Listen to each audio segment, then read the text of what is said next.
Good morning, students. Once again, I am here with two more topics: incomplete dominance and codominance. Okay, students, I am going to recall a little bit. In previous day video, I told you about law of dominance and the law of segregation.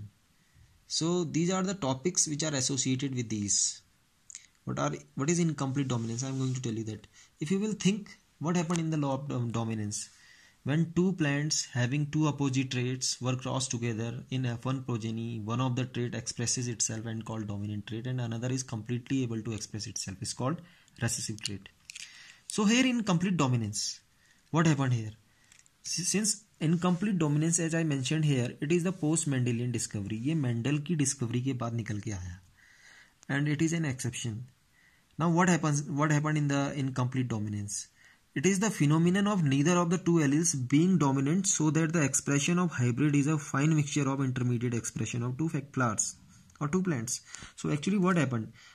Law of dominance के according क्या होना चाहिए था कि F1 progeny में एक trait ने completely अपने आप को एक्सप्रेस करना चाहिए था और दूसरे ने अपने आप को एक्सप्रेस ही नहीं करना चाहिए था. यही तो हुआ था. टॉल प्लांट और डॉफ प्लांट का क्रॉस कराया था तो F1 प्रोजेनी में केवल टॉल प्लांट मिले थे.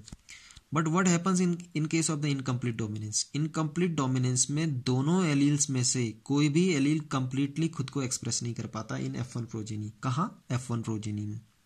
तो क्या रिजल्ट के तौर पे मिलता है हमें? रिजल्ट मिलता है हमें कि दोनों में इंटरमीडिएट, यानी कि दोनों एलील्स अपना इंटरमीडिएट एक एक्सप्रेशन शो करते हैं. ठीक है. अब इसका एग्जाम्पल से मैं समझाऊं तो ज़्यादा बेहतर समझा पाऊंगा आपको. Now example is Snapdragon flower और इसका साइंटिफिक नेम होता है मिराबिलिस जलापा. ठीक है.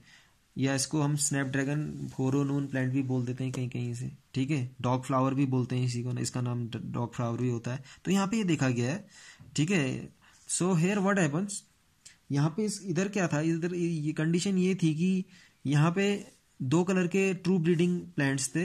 पहला था रेड फ्लावर और येलो की जगह हम व्हाइट लिखें तो ये भी गलत नहीं होगा. ठीक है. तो येलो कलर्ड फ्लावर और व्हाइट कलर्ड फ्लावर. ठीक है. अब जब इसमें क्रॉस कराया गया यानी कि दो ट्रू ब्रीड ली गई. एक ट्रू ब्रीड ऐसी थी जो रेड कलर का फ्लावर प्रोड्यूस करती थी प्लांट्स की, और एक ब्रीड ऐसी ली गई जो व्हाइट कलर के फ्लावर प्रोड्यूस करती थी ना. उनके बीच में क्रॉस पॉलिनेशन कराया. तो according to law of dominance क्या होना चाहिए था? ठीक है. According to law of dominance ये होना चाहिए था कि दोनों में से F1 प्रोजेनी में रेड कलर के फ्लावर पैदा होने चाहिए थे या खाली व्हाइट कलर के फ्लावर पैदा होने चाहिए थे, क्योंकि एक करेक्टर ने खुद को डोमिनेंट शो करना था. बट सरप्राइजिंगली जब F1 प्रोजेनी हुई तो F1 प्रोजेनी में कैसे कलर के फ्लावर वाले प्लांट पैदा हुए? सारे के सारे पिंक कलर के फ्लावर वाले प्लांट पैदा हुए. अब देखिए, आप कॉमनली आप देखेंगे कि अगर व्हाइट कलर को रेड कलर के साथ मिक्स करेंगे तो कैसा कलर आपको प्रोड्यूस होगा? पिंक कलर प्रोड्यूस होगा ना. तो the same case happened here also. ठीक है. इन क्रॉसिंग F1, जब क्रॉस पॉलिनेशन हुआ तो इन F1 progeny all the plants were pink in colour. Now अब इन F1 प्रोजेनी पिंक कलर वाले प्लांट्स के बीच में जब सेल्फिंग कराई गई तो F2 प्रोजेनी पैदा हो गई. और F2 प्रोजेनी में क्या मिला? One part of the plant were red coloured flower, two part were having pink color flower, and one part once again having white colored flower. ठीक है. Now cross is here. This is the parental generation. Red flower, white flower. The genotype is capital R, capital R. Here the genotype is small r and small r. What are the gametes? Capital R and capital, क्योंकि एक gamete के पास एक ही allele जाना तो इसके पास capital R ये वाला चला गया, इसके पास ये गया. सिमिलरली यहाँ स्मॉल आर भी दोनों बढ़ गए. एक के पास ये स्मॉल आर चला गया, दूसरे के पास ये स्मॉल आर चला गया.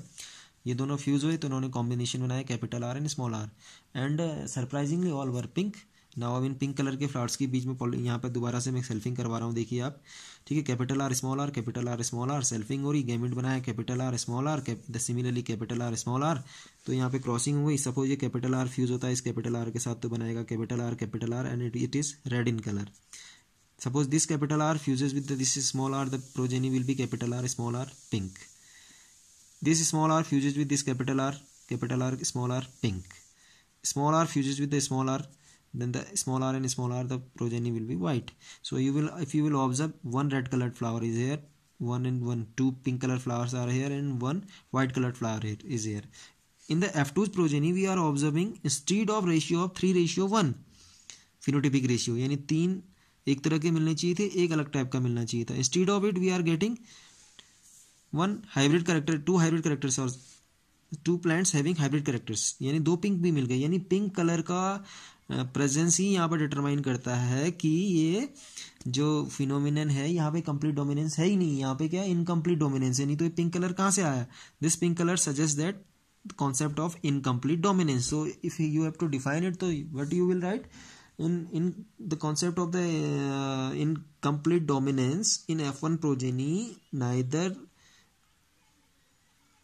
one character is able to express itself or nor the another character is able to express itself, and in F1 progeny the intermediate expression of character occurs, which also present in F2 generation. Is it clear? So this is the concept of incomplete dominance.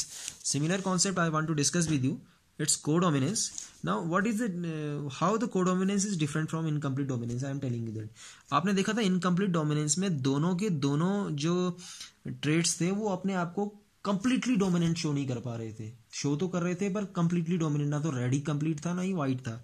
But codominance में क्या होता है, both of the alleles are completely dominant. अगर वो F1 progeny में साथ साथ जाएंगे तो दोनों अपने कैरेक्टरिस्टिक्स को बिल्कुल फ्रीली इंडिपेंडेंटली बिना किसी ब्लेंडिंग के क्या करेंगे, एक्सप्रेस करेंगे। So it is, I have already mention, it is the phenomenon of two alleles lacking dominance recessive relationship and both expressing themself in organism. इसमें क्या होता है कोडोमिनेंस में, यहाँ पे आप देखेंगे एक ऐसा फिनोमिनन है कि एलील्स, दो एलील्स जब साथ में है तो उनके बीच में कोई रिलेशनशिप ही नहीं है डोमिनेंस और रेसेसिवनेस का। डोमिनेंस रेसेसिव रिलेशनशिप उनका बीच में कुछ नहीं होता। अगर दोनों साथ में है तो दोनों अपने आप को फ्रीली इंडिपेंडेंटली क्या करेंगे, एक्सप्रेस करेंगे। How I am going to tell you that. Human blood grouping जो है, एबीओ ब्लड ग्रुपिंग जो है, this is the best example for it. अब देखिए ह्यूमन ब्लड ग्रुपिंग जो है, it is determined by a gene and the gene is called as I gene. ठीक है, एंड आई जीन जो है, we have 3 different alleles for the I gene. Now what are these alleles? I A, I B and small आई।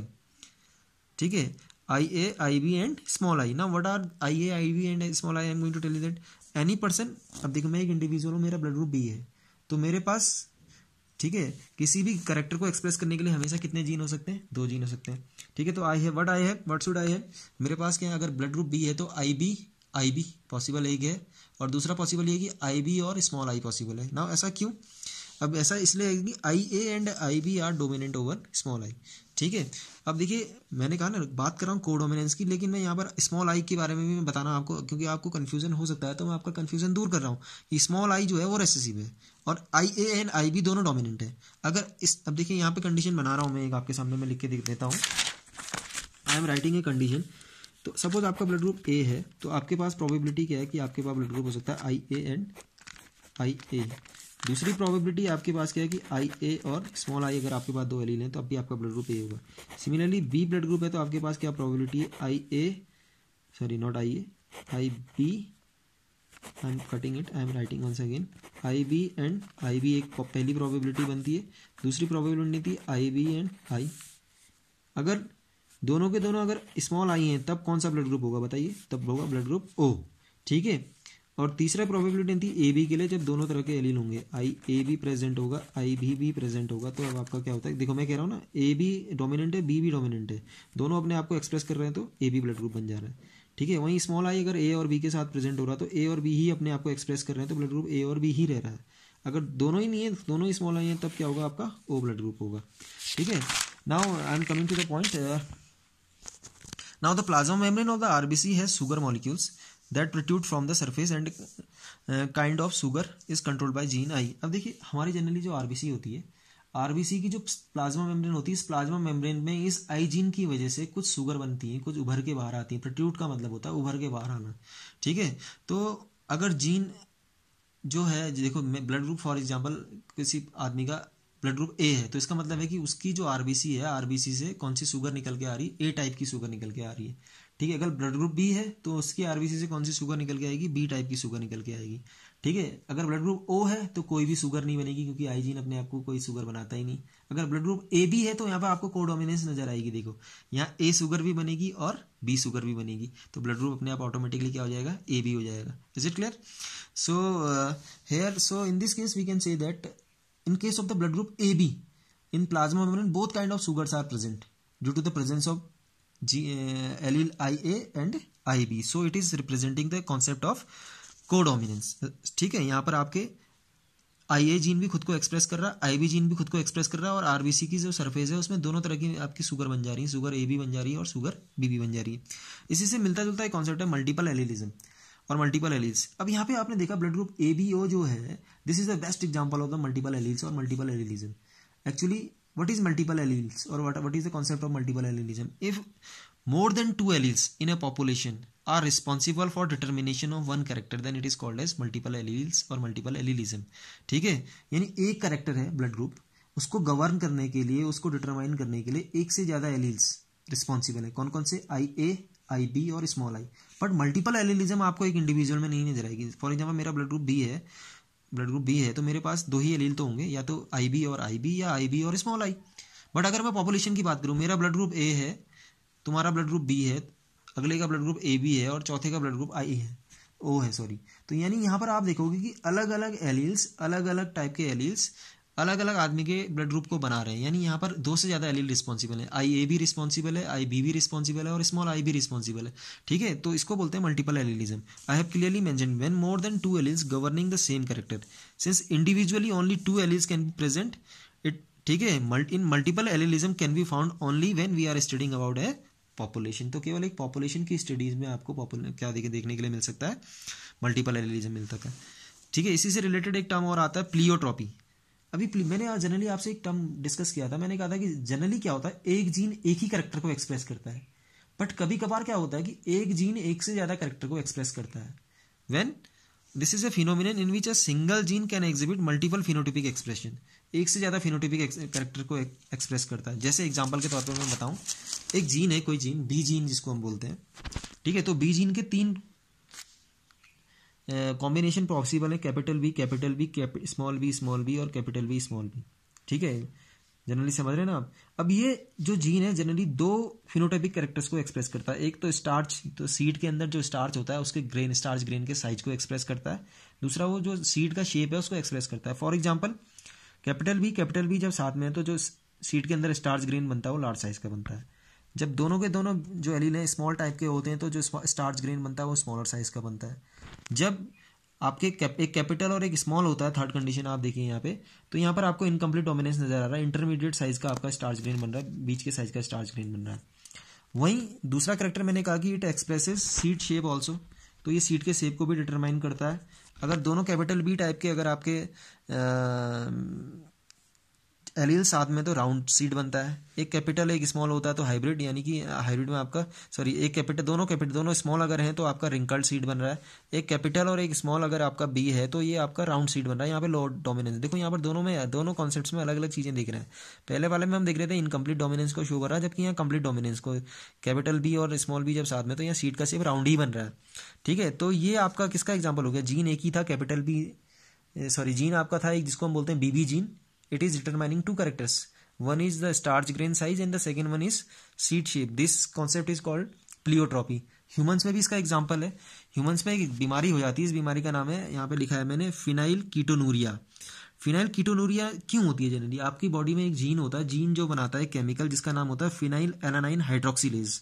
ये इसमें chemical बनता है, और जिसका जीन डिफेक्टेड होता है तो उसमें ये केमिकल नहीं बनता, तो उसमें एक डिजीज हो जाती है जिसको बोलते हैं फिनाइल कीटोनूरिया। तो इस जीन में डिफेक्ट आने की वजह से एक से ज्यादा फिनोटिपिक कैरेक्टर्स में अंतर देखने के लिए मिलता है।